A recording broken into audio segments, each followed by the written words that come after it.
before it's released to the media or the public. The reasons are many. Well, tonight we have our first look at what a Pulse victim's mom says is a key unredacted now video 10 years in the making. You will see it for yourself. Christine Leinonen says it shows the first 4 officers on scene at Pulse not going in, something that has come up in other mass shootings, and the law now backs going in right away. The pain of Pulse, seen in so many ways, including this grieving mother who was worried and waiting to hear that her son was okay. He was not. She's written a book based on some new video, finally unredacted, that she says tells the real story. Because I call them the very first 4 officers are the ones that were in the greater position to alter the course of the shooting. And she says this is the key, now finally unredacted video. You see the first officers racing toward Pulse.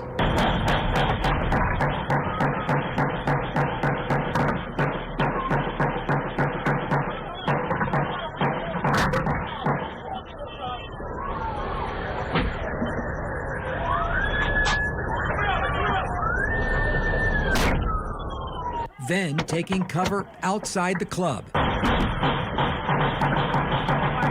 yelling commands to people running for their lives. Get back! Get back! Get over there! At one point, officers fired toward the building several times while the gunman remained inside. Leinonen says she decided to make the public aware of the video after she watched our Pulse Remember special Sunday night, when former Orlando Police Chief John Mina said this. The biggest misconception is that officers just stood around and did nothing.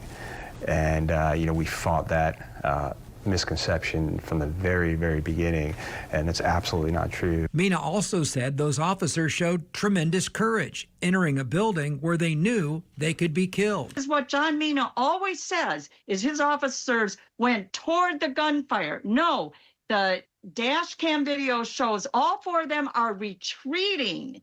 They're going away from the club and hiding behind, and they're even saying they're taking hard cover. Leinonen is a former police officer herself. She says this unredacted video does not match the story she has heard for a decade. So there's no gun battle. There was no gun battle until the very end when Omar Mateen was shot and killed, coming out of the breach. Leinonen believes officers knew the rifle had stopped firing and should have moved in sooner. She points to the state attorney investigation and this 2019 presentation that shows Omar Mateen's AR-15 had jammed while people were still trapped inside. He then entered the south bathroom. Her son, Christopher Drew Leinonen, was shot 9 times. She believes he might have survived if help had reached him sooner. There is no way to know if that's true. Chief Mina said his officers engaged, Adam Gruller engaged Omar Mateen in a gunfight. That didn't happen. Hundreds of lives were saved that night, and officers put themselves at great risk to save those lives.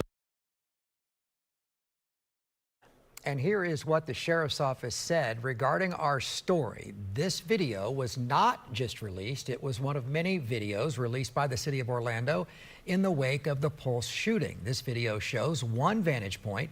It's impossible to deduce anything from one view, especially one that does not show the club's front entrance where officers first made entry. Leinenen's team says earlier videos were redacted, and that vantage point was perfect to show the first 4 who did not go in. And those gunfire shots that you heard earlier, Martha said, was that Omar Mateen? Yes, that rapid fire was him firing and killing club goers that night.